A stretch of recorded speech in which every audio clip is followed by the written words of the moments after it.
I'm now with Richard Usher. Good morning, Richard, and welcome to the Classic Restoration Show 2025.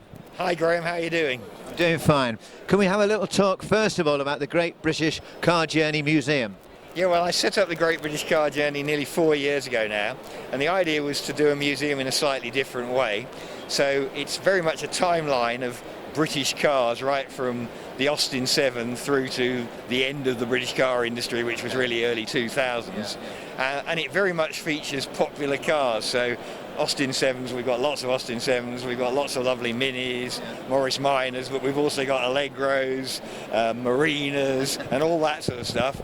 And it's an interactive tour, so you get taken on the tour by a guide, which gives you audio, visual, all the information on the cars, which is actually on this little tablet that you take around with you. And it seems to be very popular, I'm pleased to say. Okay. So, what are you going to do in the future with it? Are you going to carry on doing the same thing, or are you? Well, we have another arm, which is our driving experience, which is called Drive Dad's Car, and we have 60 cars that you can actually come and have a go in on a piece of private road. So we have about a mile of private road, and again, you can come and drive everything from an Austin 7 to a Rolls-Royce Silver Spirit to an Allegro to a Marina, all that sort of stuff. So you can relive your car memories, which of course are a really important part of all our lives. So whereabouts is the museum? The museum's actually right on the A6, you know, that great arterial road that runs from Derby to Manchester, and it's right on the edge of the A6, just north of Belper. So can we have a little bit of discussion about this car, about a bit of history about it? Well, over the last 4 years, my car knowledge has expanded hugely, and I thought I knew quite a lot about cars before. And this car came to us, as so many cars have done, through somebody owning it, and it's actually called a Horseman.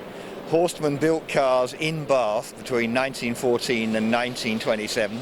They made about 1,500 cars, of which there are only 10 left, and their cars were quite clever, and they got into racing. And one of these cars, in 1921, was the first British car home in the first ever long-distance race held at Brooklands, and a Horseman came in 5th behind Seagrave, Campbell, Kenelm Lee Guinness, all driving Talbots, a Bugatti, and then a Horseman. And Horseman was so buoyed up about that they got into racing in quite a big way, put this car in the catalogue, and you could buy one from the factory in 1922 for £500, sold with no warranty whatsoever. And this is the sole surviving Horseman Super Sports Racer, the only one left in the world.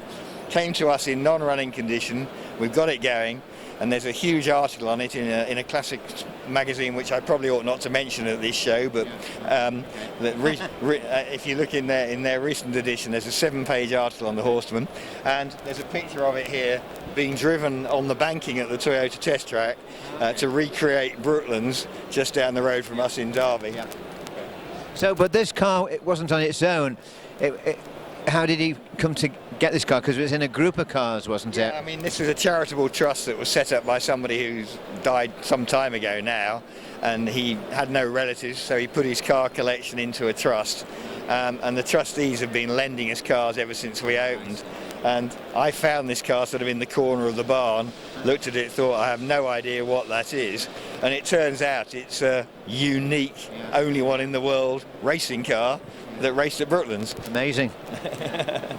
Amazing, amazing. Have you driven it yourself? I have, yes. It's quite a thing to drive. I mean, it's only got a 1300 engine, but it's a Coventry Simplex engine, the predecessor to Coventry Climax. It develops about 45 horsepower.